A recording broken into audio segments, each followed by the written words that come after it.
Welcome back. It's time once again for book club, and today I've got Regina Greer Cooper from the Springfield Greene County Library with me. Regina, how are you? I'm fine. How are you? I'm good. I'm good. All right. So obviously, we're always wanting to add new and exciting books to people's reading list. Yes. So you've got two for me today. Yes. The first one is called Under the Magnolias. Tell me Right. about this. Okay, this is a novel that is set in South Carolina in 1980, and it takes place on a tobacco farm. Okay. And it's a very timely novel, and I didn't know this when I picked it up. I just like magnolias, so I thought this will be a good book. Yeah. And so it's about mental health, basically. But you don't really understand that when you first start out. Okay. It starts with a almost teenager, and her mother dies giving birth to twins. Wow. And so she sort of has to take over for her mother because her father's out working the tobacco fields, and she has several siblings. And as it turns out, her father is the one with mental health issues. And she does everything that she can to kind of save face. She's embarrassed by this. She doesn't want anybody to know that their family has these mental health issues inside it. And so she's hesitant to open up and accept help for anything within the community. Sure. But lots of people do step up and kind of help. And so there are lots of difficult, sort of dark things that happen, but they get through that, and it covers several years until the fact that at the very end she's graduated from college and has become a professional, a mental health professional, as a matter of fact, based on the experiences that she had. Yeah, that seems like a really interesting read. Now tell me this, so obviously mental health is something that's so relative to so many people. Yes. So for those that struggle with it or have dealt with it before or what have you, how do you think this will translate to them? I think it will be very encouraging and supporting to them. At the time that it's set in 1980s, of course, things weren't as open as they are even today. Right. And still some people don't want to share that about their families today.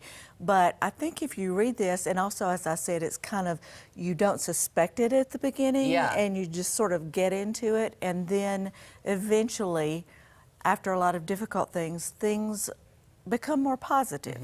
And so I think that's going to be an encouraging book for anybody that has either mental health issues themselves or somewhere in their family. Yeah, it just seems so uplifting, especially, going into the colder months. We see people's mental health worsen a lot of the time. Yes, so absolutely. do you think that will be a good help for that time of year for those people? I think it will be, because I was just thinking today driving to work, oh my gosh, it's raining, it's cooler, the depressing times are coming, but I think this will be an encouraging thing to read, and it's not pushy. You don't know it's about mental health, and it's not preachy. It's just a story that involves that and how these people get through it. Yeah, I love that. All right, the second book you brought me is the Cartographers, is that right? Right. Okay, tell me about this one. Okay, so this is a thriller, and I picked this one up because not necessarily that I'm interested in thrillers all that much. It depends on how much of a thriller it is.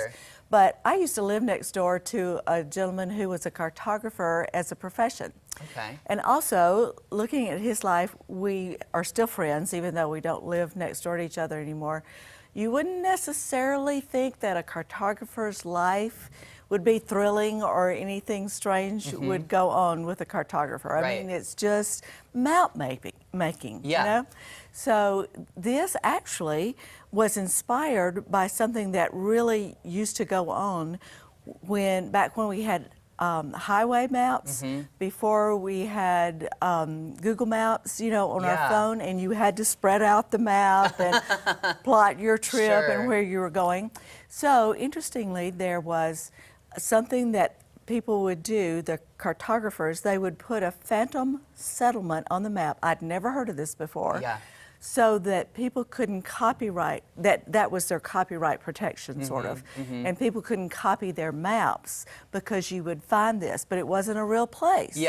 So part of that is involved in this, and it starts off with the murder of the chief cartographer in the archives at the New York Public Library. Wow. And there are some dark secrets, and he's related to a young woman who obviously is told of her father's death. And then other people die, and you go back and find out how this is related. And if you don't know that this really happened, as I didn't, Yeah. it's going to surprise you. Right, okay. And I don't know, when I was a teenager, maybe growing up, have you ever heard of the musical Brigadoon? Okay, no. Okay.